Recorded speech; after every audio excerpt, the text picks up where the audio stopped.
Alright, so we are out here at Staples Center. Got a game tonight against the Phoenix Suns. And yes, it's official, boys and girls. Mookie Betts is with the Dodgers. It's going to be good times in the City of Angels. Hopefully some championships. But here we go to the Staples Center. Oh!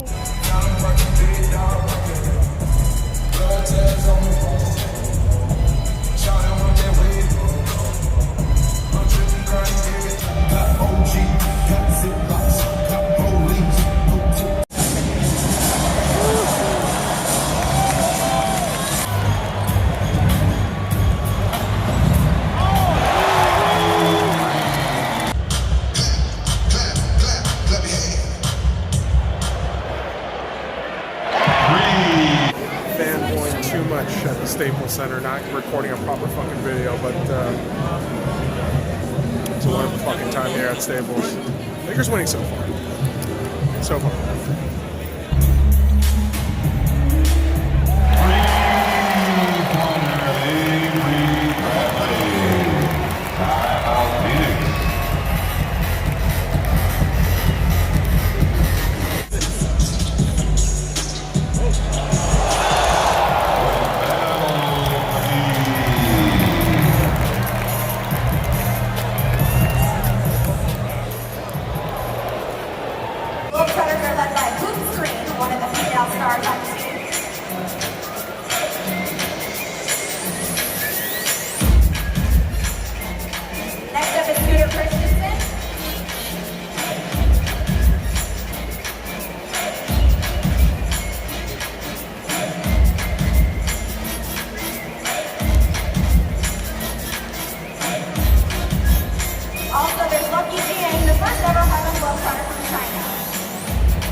A final, Lakers 125, Phoenix 100. Alright, so the game is over. Walking on over to wherever I can get a fucking Uber. But goddamn, what a game. Lakers win by 25 points. Rajon Rondo showing playoff form. Oh, beautiful.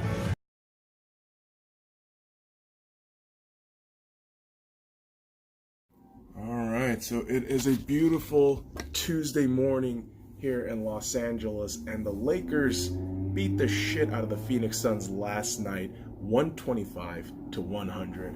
And boys and girls, I haven't been to a home game since 2017 when Brandon Ingram was just drafted, and in the specific game that I went to against Portland, he was out because of an injury. So you had D'Angelo Russell running point, getting lit up by guys like Damian Lillard and CJ McCollum.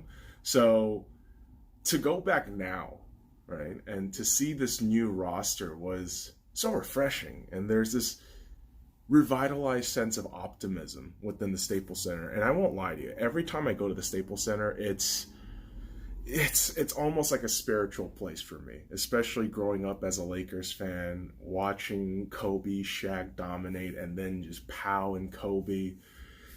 And then our rough years, the last 7 years of just being perennial shitbags, which, you know what, it's all worth it.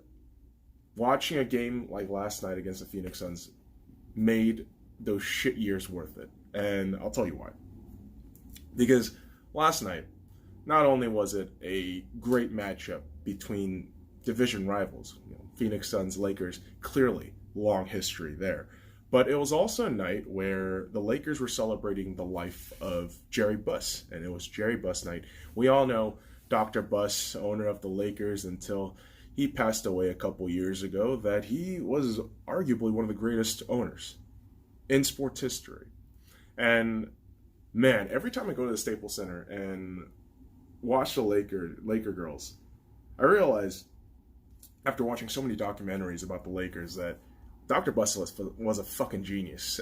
And me, as a heterosexual male, watching these girls do their thing, it's like, holy shit. I mean, shit is definitely better in Hollywood. I won't lie to you. Although, Dallas Cowboys and the Dallas Stars, cheerleaders, phenomenal. All right, my dick is done talking. So let's talk about the actual game. So when the first quarter starts and the fucking pregame, show is just unbelievable. Shout out to all the production staff at Staples Center, but the Lakers couldn't really get it started early. And what I mean by that is they either allowed too many shots on the Phoenix end, or they just were kind of careless in their offensive capabilities. And to only be marginally up 31-30 against a Phoenix Suns team that honestly had a lot of potential initially in the regular season, but now they're just kind of hovering below 500. Monty Williams' first season as head coach, and so they're just trying to figure this shit out. But I like the fact that in the first quarter it was kept this close. I was like, okay, cool. I mean, this is a team that I saw their potential early on, when the regular season started. But as you progress throughout the game, you realize, okay, yeah, there is a categoric and tier difference between the Lakers and the Phoenix Suns. And really, what I mean by that is when the Phoenix Suns superstar, Devin Booker, can't get going, the entire team, even though they try to compensate for his kind of black hole of ineptitude, really, you can't rectify that shit. And you saw it from the second quarter on. I mean, Devin Booker was a fucking non-factor throughout this entire game. And it was funny because you had Danny Green just sizing him up throughout the entire game. And I'm enjoying myself because the Lakers were actually defending the ball, which, Phoenix shooting, on my side in the first half. And then second half, reverse, where the Lakers are shooting on my side, which was awesome. I mean, you have that kind of view and perspective of your players close and the opposition players. And you begin to realize that, yeah, Booker was just being bullied all game long. And everybody else in the Lakers really stepped up. I mean, obviously, big names like LeBron James, AD, they're going to get all the shouts, right? Because they're the superstar, perennial superstar guys that we rely on heavily as Lakers fans. But last night, despite all those criticisms throughout the last few weeks, and really last few months, and even myself included, was Rondo. And this is the kind of shit that I realized with Rondo. He will have a stretch of terrible games. He's going to be a black hole on offense and defense. But a night like last night, we saw playoff Rondo. Like, this was the most dominant shit I've seen in quite some time, and it was so refreshing to watch it in real person, real life, real fucking human being there watching this shit. And Rondo was electric last night. And so the Lakers actually started pulling away in that second quarter and being up at halftime, at the end of half, 61-52. You begin to wonder, are the Suns gonna shit the bed? they brought it so close early on, and then the third quarter proceeded to happen. Good Lord. When the Lakers just decide to put it on, they put it on. They just fucking put the goddamn foot on the gas pedal, Spartan kick that shit, whatever the fuck you want to call it. And Phoenix had no answers. They had genuinely no answers. I mean, yeah, Bridges, Diallo, Rubio trying to do everything they can to salvage a game like this, but again, when you don't have Devin Booker going off, or at least being serviceable, it's not great. I mean, all throughout the game, Devin Booker only logged 10 points. And context to stats mean everything. And I don't want to just say 10 points and that was bad. He was being defended so heavily, getting blocked, getting ruined by the Lakers, just a bigger group of guys. And you saw the frustration in Booker, but you also saw kind of his energy level was very low by the tail end of this game. And when the Lakers are leading 90-75 at the end of the third quarter, you begin to realize, like, yeah, LeBron James is probably going to play like 2 minutes in the fourth quarter and just bounce. And that's what he did, exactly. Setting up plays, getting shit done. But really, the story was how dominant Rondo was. Rondo just took control. And you saw what he can potentially do when he is on, when he has the shoulder of responsibility in terms of offense. And I loved watching that form of Rondo. And it was so brilliant to watch him do his thing. Then LBJ goes out. AD comes in for a couple more minutes. And once the the bench guys start coming in, you know, Jared Dudley, Troy Daniels, Quinn Cook, I guess JaVale, or really Dwight, because Dwight was just, dude is on a trampoline. Just every time you see him, it's like the man is just getting a rebound. And again, just so fun to watch that happen too, that aspect of Lakers basketball where, again, back when Dwight was with the Kobe and Nash project, I used to fucking hate Dwight Howard. But watching him at Staples last night, I was just overjoyed at watching Dwight Howard do his thing. So when our bench guys start doing their shit, you know, getting it going, you just see Staples Center and you hear Staples Center go absolutely bananas for the one and only Alex Caruso. Personally, I think Alex Caruso is one of the most underrated guards in the league.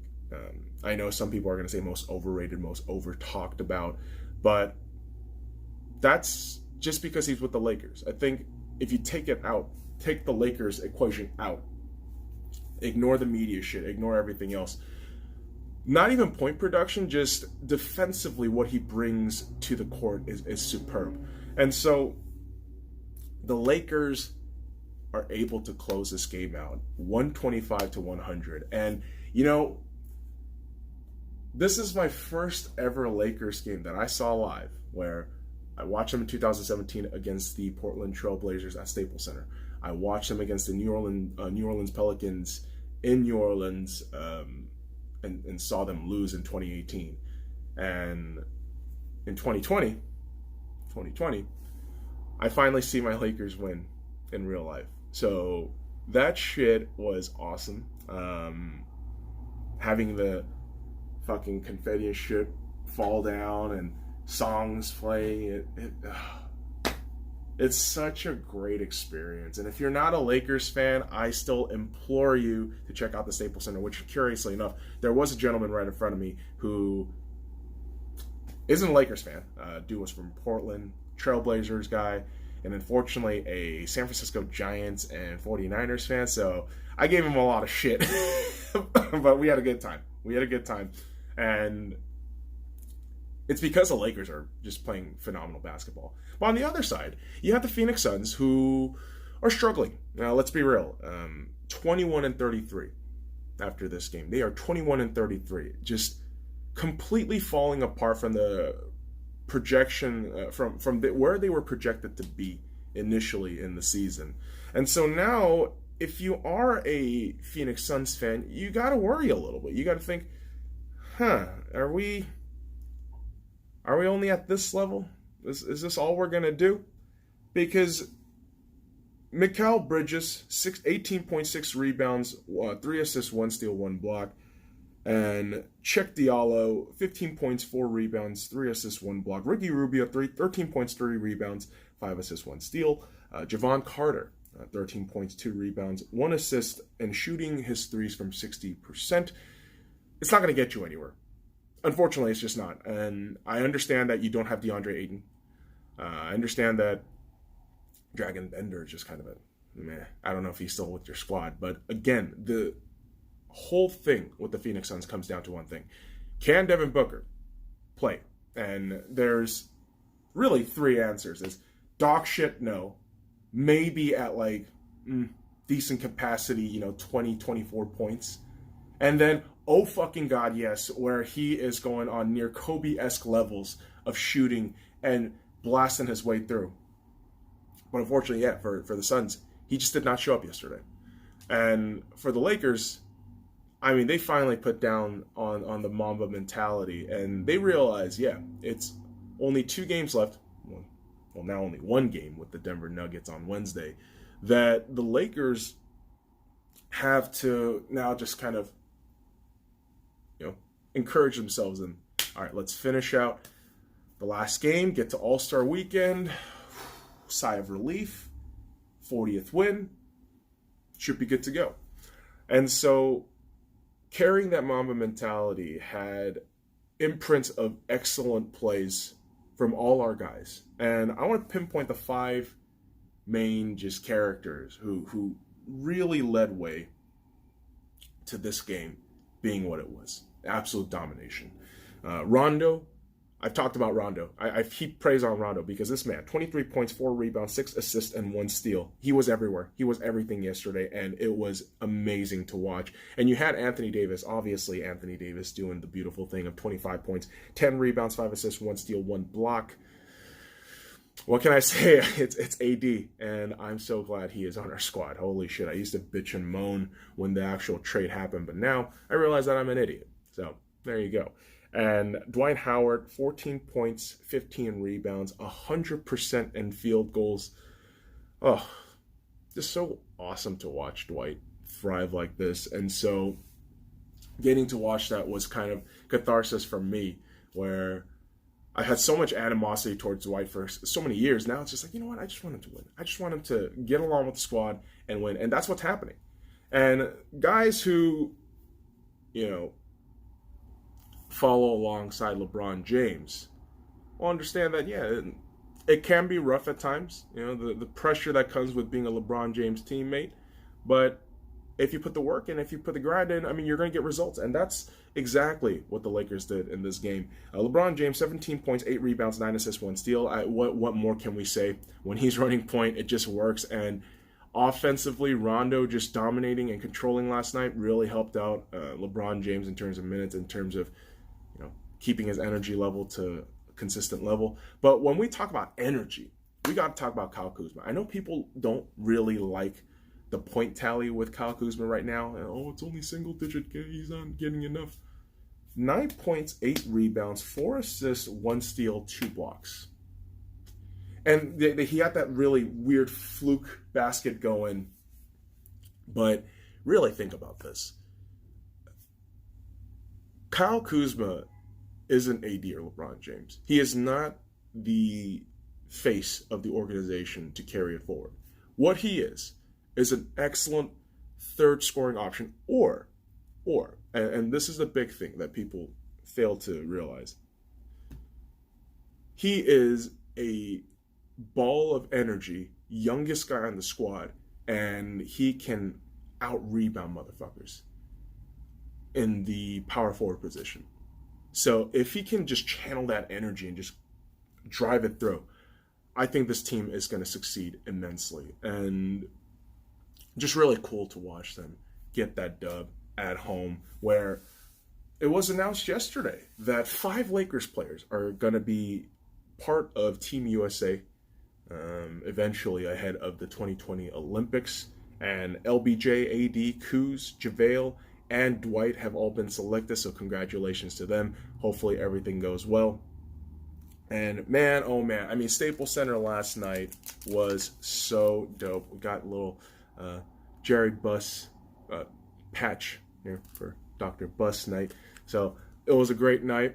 Lots of Kobe love, memorial stuff, which wasn't present when I was there, but so many fans in Kobe jerseys, so many, pictures and appreciation near LA Live, and it's just awesome to watch. So rest in peace, Kobe. And from the heart of Los Angeles, I am gonna leave it at that, boys and girls. So follow me at the Sky Lounge. On all the links in the description below. Like, comment, subscribe for more daily contents. Jesus fucking Christ, boys and girls, it's been a long day, long night even. So, fuck off. Let's go, Lakers.